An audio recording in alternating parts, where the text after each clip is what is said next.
On dit souvent que les parents font de leur mieux.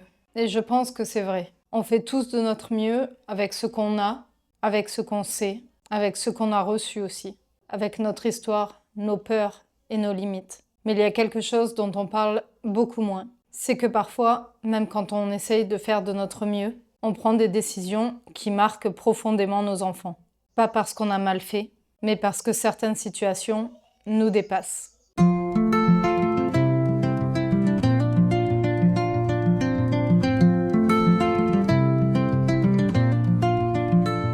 Quand on devient parent, on veut tous la même chose. Protéger, rassurer, offrir un environnement stable. On voudrait pouvoir leur éviter des tempêtes, lisser le monde autour d'eux, faire en sorte qu'ils n'aient jamais à ressentir l'insécurité ou la peur. On voudrait pouvoir choisir un chemin pour eux, un chemin sans fissure. Mais la vie ne fonctionne pas comme ça. Il y a des moments où tout ce qu'on croyait solide commence à bouger, où les repères changent, où l'on doit prendre des décisions dans l'incertitude, sans avoir toutes les cartes en main.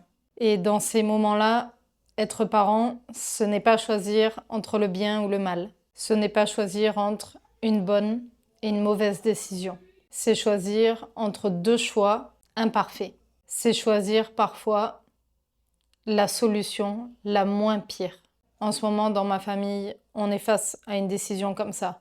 Est-ce qu'on reste ou est-ce qu'on part ? Si on reste, on vit dans l'incertitude, au rythme des alertes, des bruits quand il y en a, et de la tension ambiante qui règne. Mais on garde un quotidien, on garde nos repères, on garde notre famille ensemble et unie. Si on part, malheureusement, on doit séparer la famille.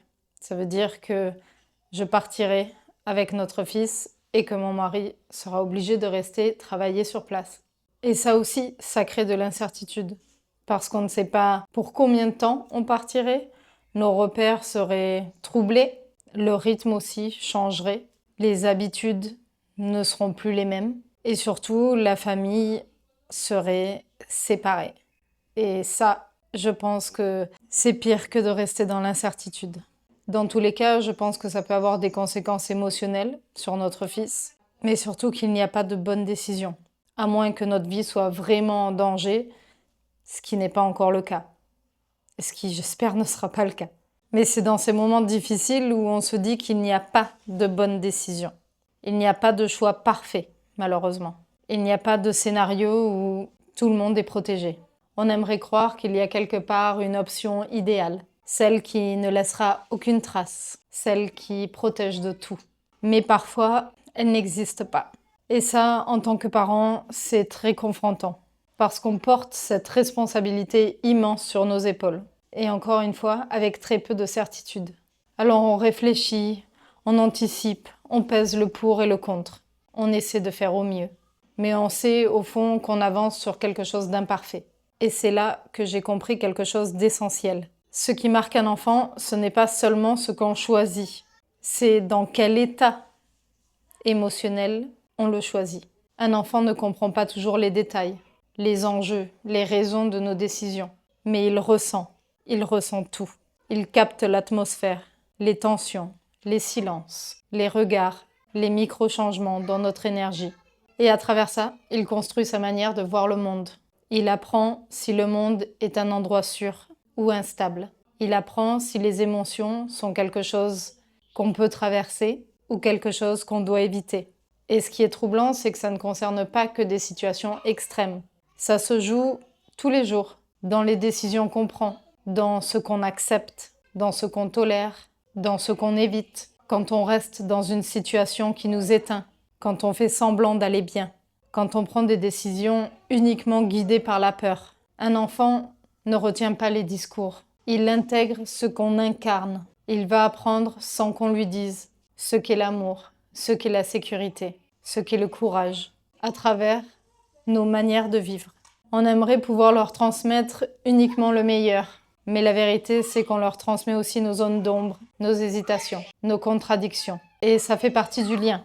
Alors parfois, être parent, c'est accepter qu'il n'y a pas de solution parfaite. C'est accepter qu'on va devoir choisir entre deux choix d'inconfort, entre deux réalités imparfaites, et faire au moins pire. Et ça ne fait pas de nous des mauvais parents, ça fait de nous des parents humains, des parents qui avancent parfois sans certitude, mais avec de bonnes intentions. Des parents qui doutent, qui ressentent, qui essaient malgré tout de faire au mieux. Et peut-être qu'au fond, notre rôle, ce n'est pas de leur offrir une vie parfaite, mais de leur montrer comment on traverse l'imperfection, comment on reste présent, même quand on ne sait pas, comment on tient, même quand c'est inconfortable, comment on continue d'aimer, même dans le doute. Peut-être que c'est ça, la vraie transmission. Et je dis ça en étant plein dedans. Je n'ai pas encore la réponse. Je pense qu'on choisira ce qui est juste pour nous et pour notre famille. J'aimerais pouvoir savoir l'avenir, mais ça ne marche pas comme ça. Alors pour tous les parents qui ont peut-être plus d'expérience, qu'est-ce qui est le plus important à transmettre à nos enfants? Est-ce que c'est de lui éviter les tempêtes ou de lui apprendre à les traverser? Je suis plutôt pour la deuxième.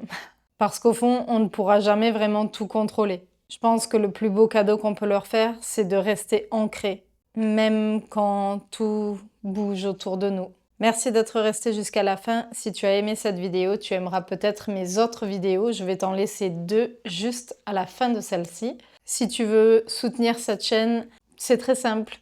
Un petit commentaire, un like ou même cliquer sur le bouton s'abonner. Ça fait toujours plaisir et ça aide une petite chaîne comme la mienne à grandir. On se retrouve dimanche prochain à 18 h heure française. En attendant, prenez soin de vous, comme toujours.